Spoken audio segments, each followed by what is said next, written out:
এবছর দুর্গাপুজোয় চোরবাগান সার্বজনীনের প্যান্ডেলে নিশ্চয়ই অনেকেই গিয়েছিলেন। তাদের এবারের থিম ছিল স্রোতস্বিনী।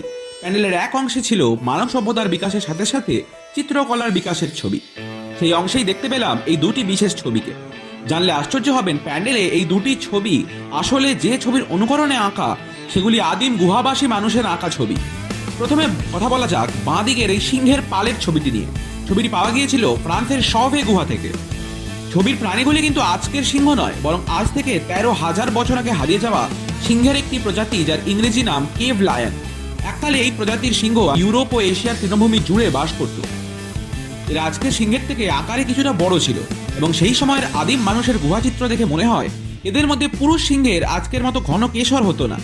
বিস্তীর্ণ তৃণভূমিতে বাস করা বলগা হরিণ, বুনো ঘোড়া, বাইসন ইত্যাদি এদের খাদ্য তালিকার অন্তর্ভুক্ত ছিল।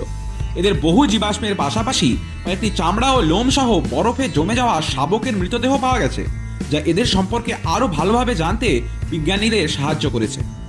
ডান দিকের ছবিটি একটি বুনো ঘোড়ার। আসল ছবিটি পাওয়া গিয়েছিল ফ্রান্সের লাস্ক গুহা থেকে।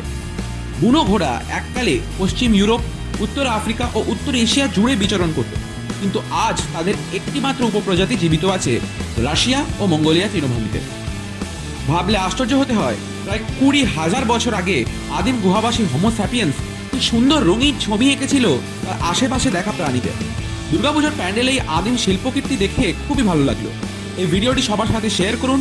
প্রাগৈতিহাসিক প্রাণী সম্পর্কে এরকম নানা তথ্য জানতে হলে অবশ্যই সাবস্ক্রাইব করুন আমার ইউটিউব চ্যানেল।